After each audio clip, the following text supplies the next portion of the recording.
Well, hello everybody and welcome back to the channel, and you join me today as I am test riding this Triumph Street Triple R that I got from East London Triumph.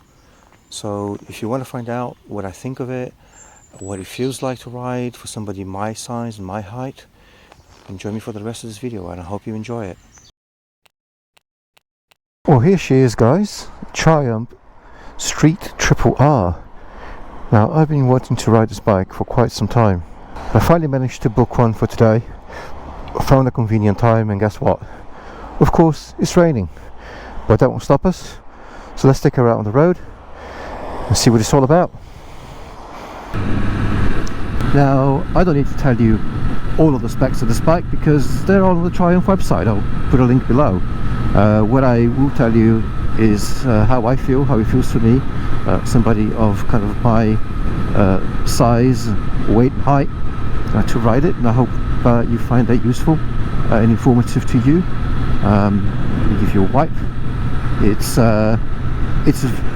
fairly comfortable to sort of sit on and ride. You're a little bit canted forward, but not a lot. You can grip the tank with your knees, and you can relax your arms. You can go a bit more sort of tucked in if you want. God, the spray, sorry. It feels fairly well put together. I do like a triple engine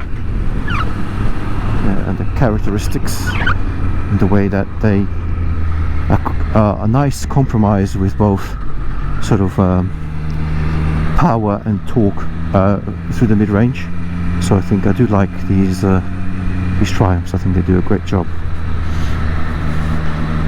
in terms of the sort of riding experience. One issue so far I've found, and I'll probably get used to it if I was riding this bike all the time, is the biting point on the clutch is quite high. You have to let go of a lot of the clutch before it starts biting. I don't think they're span adjustable on this bike, so that's a little bit annoying. It's a little bit harder to control because your fingers are so far out. Yeah, it doesn't look like the span adjustable, so I'm not sure how you could adjust that. The 2023 Triumph Street Triple R. So that's the road version as opposed to the RS, which is the more track focused version. So a few differences between the two in terms of different heights and equipment. In terms of the rear shock, I think the RS has an Öhlins. This is much more of a road a bike for the road, more road focused, as opposed to the RS, which is supposed to be more track focused. Some nice touches here. I like the fact that the valve is angled to make it kind of easier to access. As I think every manufacturer should do that. Looks very nice. I do quite like the looks of the Street Triple with the with those headlights. I really do. One thing I've noticed so far is that this side stand is quite hard to get down. You really have to kick up the foot peg before you can put it down, but that's a minor thing.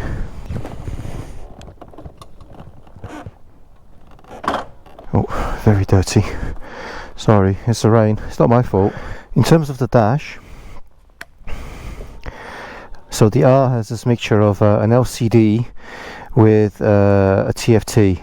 So on the TFT, I think you can kind of change the screens that you have.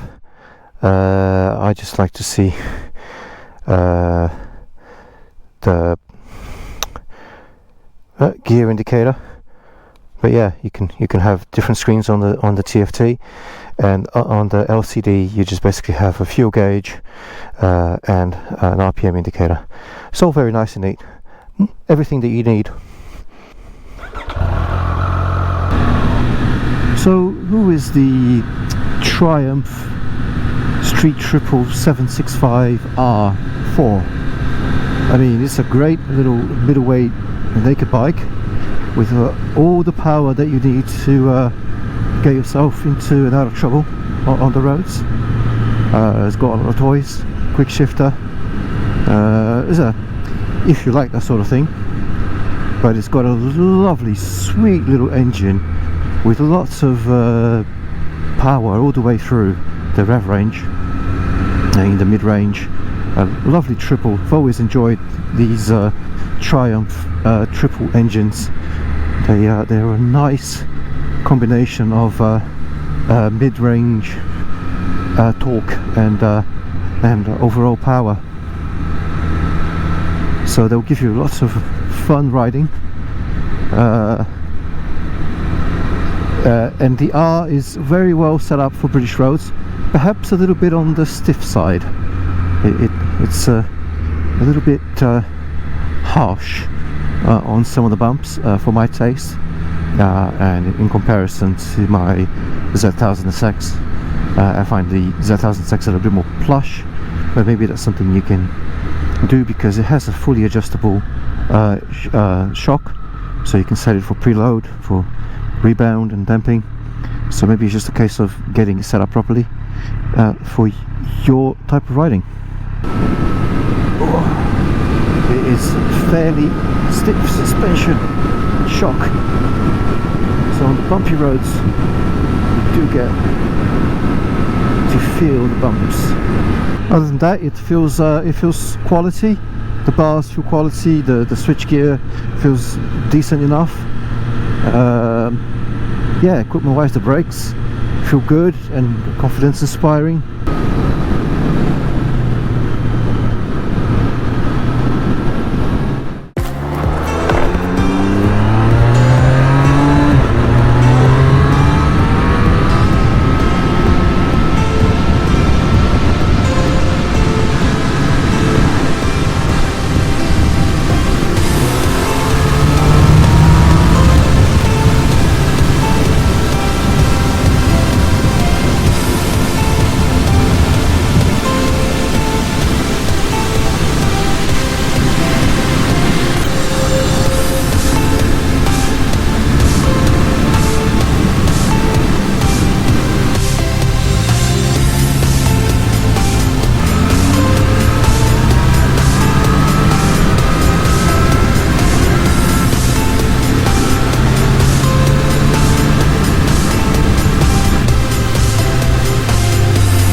Lovely bike if you're in the market for something naked and sporty.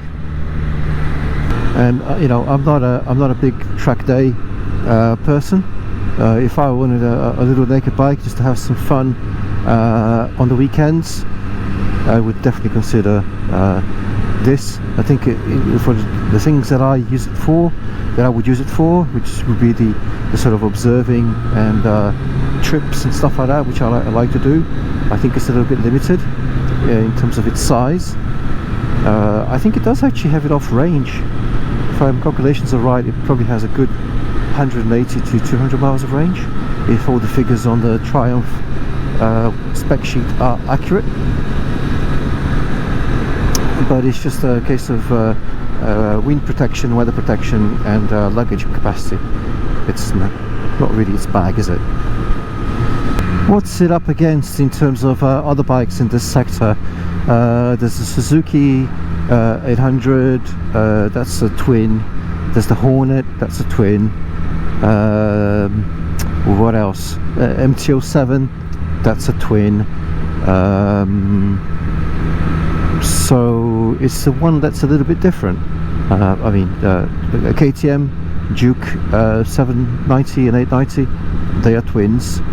This is the only one that's not a parallel twin. It's a triple, and I think there is something to be said for the triple engine, because it has the right nice amount of torque that the twin has, but it also can rev up a little bit higher. So for me, I think this will be a more interesting bike than those, and it certainly feels very well put together, and I think it would definitely make anybody who rides it very happy. Yeah, it's got all the power you need, all the toys you'd want. Interesting bike, I like it. I've been trying to use the Quickshifter on this test ride, because I know it's something that I sometimes neglect to do because I'm so used to using the clutch. I kind of find it strange. I find it kind of makes you a little bit more detached from the ride and how you control the bike, because it kind of does all the changing of the revs for you, so you basically keep your accelerator hand in the same position, and it's pretty much changing the revs for you as you go up and down the gearbox to do the right thing, to, you know,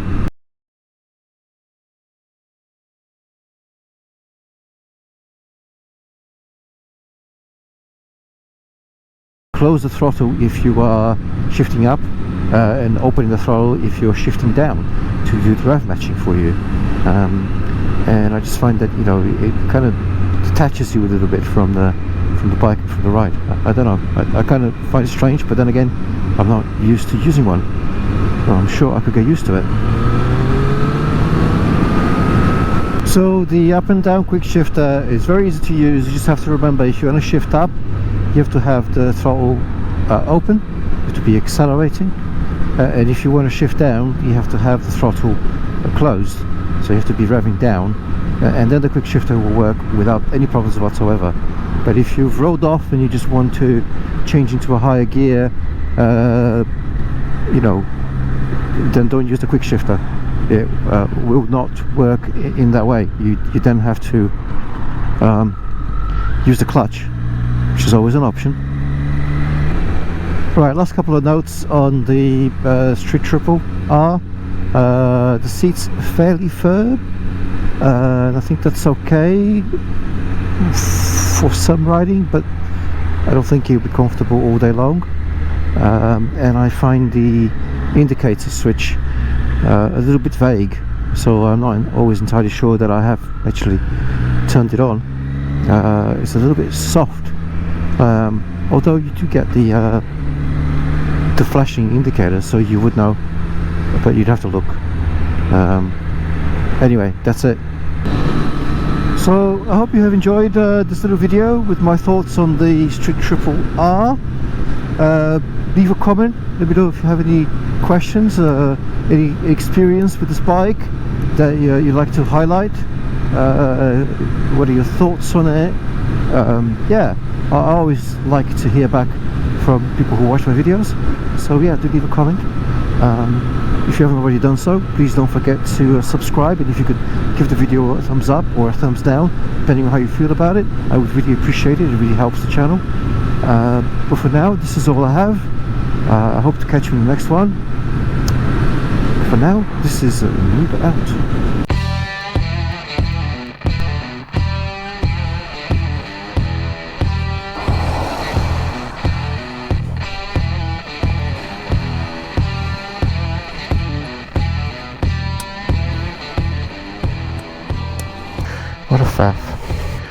What a faff this motovlogging